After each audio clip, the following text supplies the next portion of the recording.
What's going on, everybody? It's Q from Retro Q Game, and I want to talk about the Switch Pro today. Now, of course, the Switch Pro doesn't actually exist. I firmly believe it never will exist, but, well, the rumors keep going around, and people are going to people, and fanboy going to fanboy. But anyway, let's talk about a potential Switch Pro. What I would like to see from it, what, in my opinion, is realistic, and, well, we'll go from there. But anyway, why is the Switch Pro even ever mentioned? Mainly because when you look at it, the PS4 Pro and the Xbox One X were mid-generation refreshes with more power than the base consoles. This was generally done because it was widely and vastly considered, as is even their existence, a confirming factor of the consoles, the base PS1 and PS4 and Xbox One, even being vastly, woefully underpowered.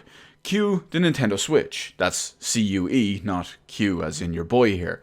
But let's look at the Switch, which is significantly less powerful than either of these consoles. Many people will say it's 3/4 of an Xbox One because, well, the teraflop performance, which does not equal real world performance.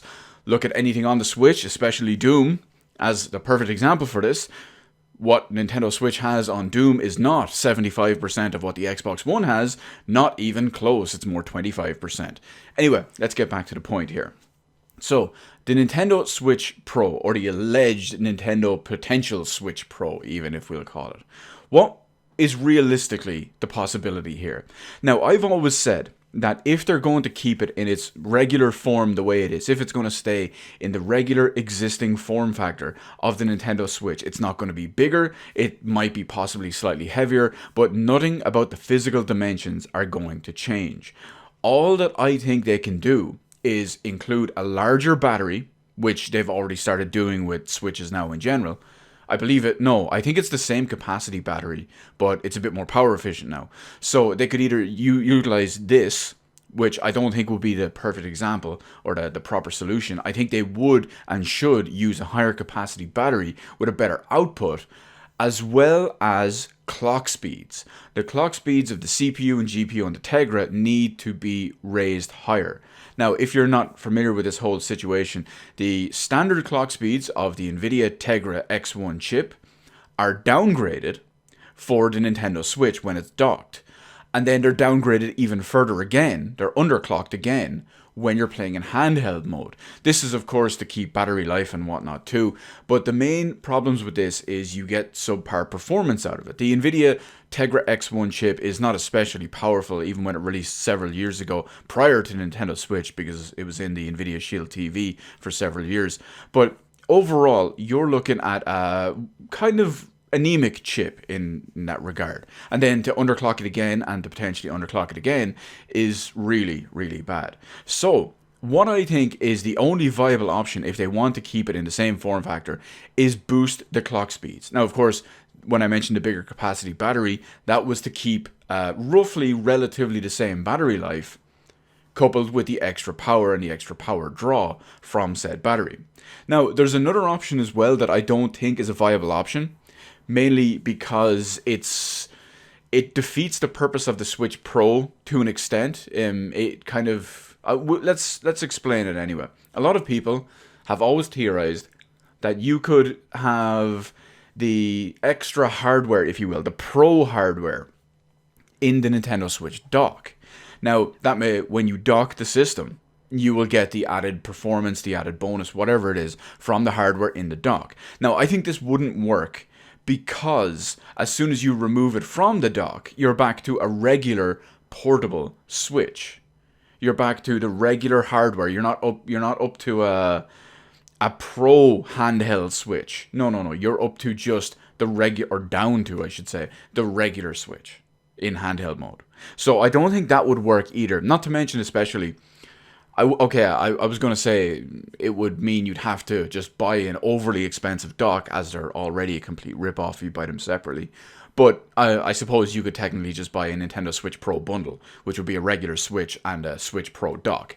Now, what I think they should do, in my opinion, to get if the Switch Pro was to ever exist in any way, shape, or form, I think their best option would be to create a let's call it a non-switching switch, if you will. One that is just a home console variant. Think the Nvidia Shield TV, size box, maybe a little bit bigger, maybe roughly the same size. And that would have maybe a newer powered, not so much newer powered, but a newer version of the Tegra chip in there. There's already an X2 Tegra, there's already a Xavier Tegra, and I believe there might even be another one as well. Now, the beauty of it is that all of these come with power and performance and power efficiency improvements at the same time. So not only would you get better clock speeds, better GPU cores, better CPU cores, better CPU clock speeds, whatever it is, you would also get the extra power efficiency afforded to it. And at the same time, because you're plugged in exclusively to the wall, connected to the TV, that of course is where it's going to really show. Because if you were to do it in such a way that you were either to cram all the hardware or the clock speeds or whatever into the regular size switch, the bonus you're going to get is minuscule. You will get a couple of more frames per second. You might go from a game running at 22 frames per second, like many of the Switch games do, to 25 or 26 frames per second. The improvement in performance and visuals and whatnot would be so small. It's just completely negligible and not worth doing and not worth using whatsoever. I've already mentioned some problems that I believe that having the Switch Pro dock version, it still wouldn't really be the same proper deal, because you're still left with a regular Switch when you come away from it.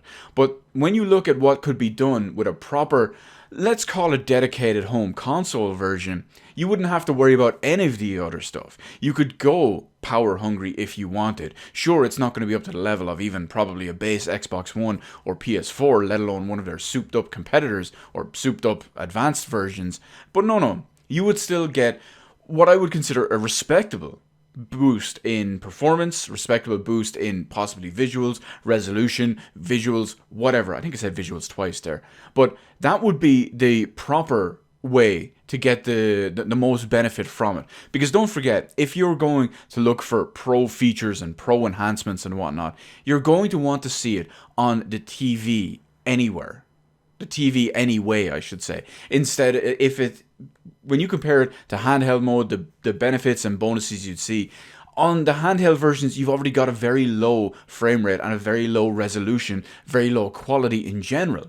Whereas on the TV, you're expected to hit these higher marks, higher numbers, higher margins. Now, of course, you're not going to hit 4K 60 FPS. Hell, you're not even going to hit 4K 30 FPS. But a lot of people have 1080p TVs these days, still to this day. Now, you may be wondering, because I know someone has probably been banging it out in the keyboard section, the keyboard comment section below the entire time ever since I made it about halfway through this video. And you might be wondering, oh Q, they would never make a non-switching Switch.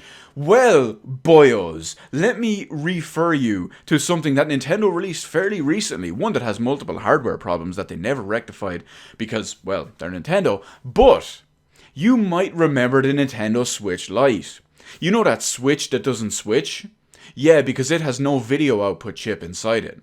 So you can put it into a dock, you can connect up a USB-C to HDMI output, and you don't get video output. That's right, it is a handheld, portable Switch that doesn't switch. So what's to stop Nintendo from making a home console, more powerful Pro variant of the Switch that doesn't switch?